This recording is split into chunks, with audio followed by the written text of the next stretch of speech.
The Path to Healing, a journey of self-discovery after divorce. A personal tale of love, loss, and rediscovery.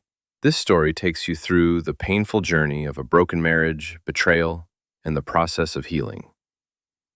Learn from the experiences, the mistakes made, and the wisdom gained along the way. It's a reminder that we all have the power to heal and move forward, no matter how difficult the road may seem. If I could give someone advice about divorce, it would be this. Don't divorce over small things. If your spouse is abusing you or threatening you or your children, then of course leave as soon as possible. But in my case, there was no violence.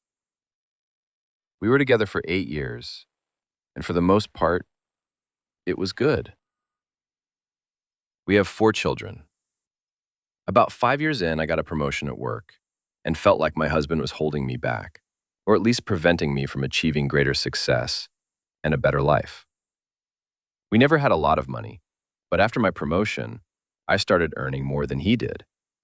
I started working longer hours, while his work hours were cut, so he spent more time at home. I began to feel resentful that he was at home with our children while I was working. Most evenings when I came home, the children were already getting ready for bed, and sometimes they were already asleep. After a few months of my new position, it became clear that things at home weren't going well without me. Some evenings, when I came home, the dishes weren't washed, the children hadn't eaten, or there was something else I could be upset about, and my anger had no effect, even though he always said he would try harder. That used to drive me crazy. The next couple of years, the situation only worsened. My workday didn't get shorter, and his days were inconsistent, sometimes full, sometimes not. Because of my job, he couldn't work full-time, but we needed the money. When he mentioned he could take on extra hours, I always voiced my discontent. But the less he worked, the more I complained about how little money he was bringing in. When he pointed out the contradiction, I told him to figure it out. I knew it hurt him, so I began saying it often, and about anything I could think of. I really started to despise him and distance myself. I knew it hurt him, but I didn't care. If he wanted to hurt, he could at least try to make me happy. I used this excuse when I started talking to another man at work. I thought he was just a friend, but our conversations at work turned into messages at home. Then pictures, videos, and eventually attempts to spend time with him alone. I knew it was wrong, but it made me feel alive, something I hadn't felt in years with my husband. I was tired of being unhappy, and I did it for myself. The worst moment was when I came home and found that he had cleaned the whole house, made dinner for the family, and picked out a movie for us to watch together. A couple of years ago, this would have made me want to leave. But that night, I couldn't even look at him and pretended to be sick. I spent the rest of the night in bed, while he took care of me, checked my temperature, and even made me another meal and brought it to me in bed. It made me feel terrible. And then the fact that he made me feel that way made me angry. Over the next month or two, nothing mattered. No matter what he did, he was wrong, just for breathing. He was so upset by how I treated him, and I just waited, pushing him to snap, because I knew what would happen in the end. After most of our arguments, he would apologize for doing something wrong, if anything could be found to be wrong. I never apologized. I usually found a way to make him feel even worse. I was sure I was right because he was wrong, and that's all that mattered to me. I even pretended not to care when he found out about my relationship with the guy from work. In reality, it destroyed me inside when I saw how he could barely hold back tears. But I wasn't going to show him that. He was at his most vulnerable, and that's when I decided to tell him I wanted a divorce. I could almost hear his heart breaking inside his chest. He said he was fighting with himself, and he kept saying that together we could fix everything.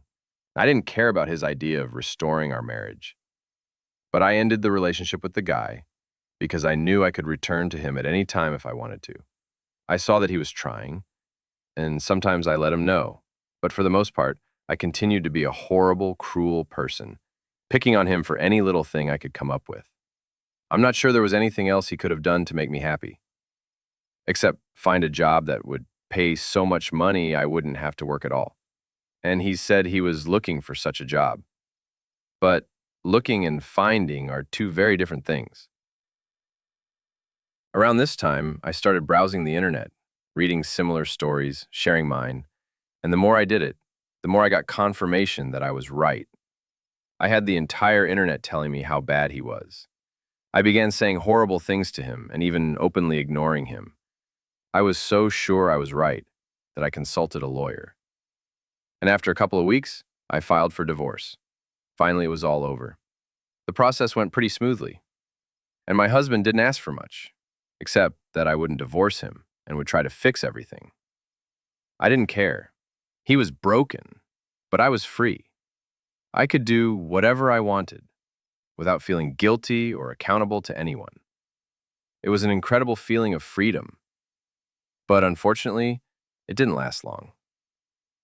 In the first month after he moved out, I missed taking out the trash 3 times.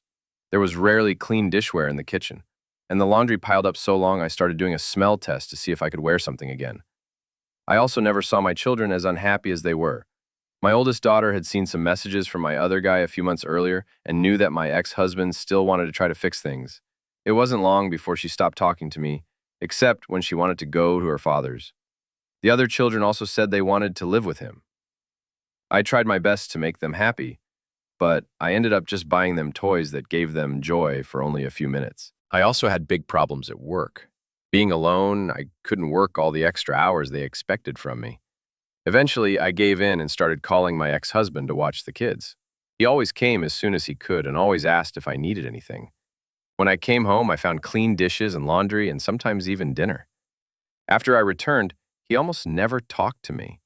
He just said I could call if I needed anything, and then he left. One evening, he took out the trash and put it on the curb because it was trash day and I had forgotten again. He always looked so sad when he left.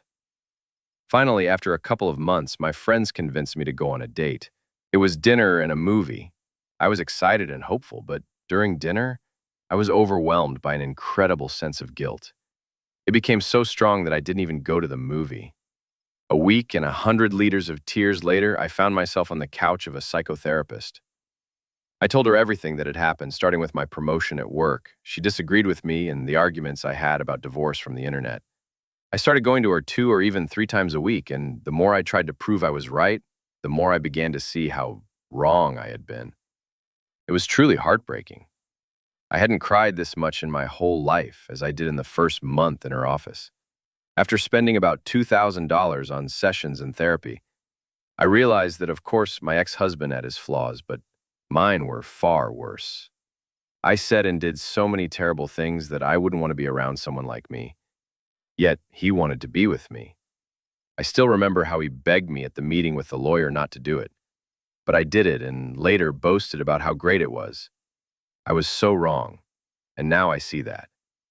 A couple of weeks ago, when he was leaving, I went outside with him and asked if he wanted to come back.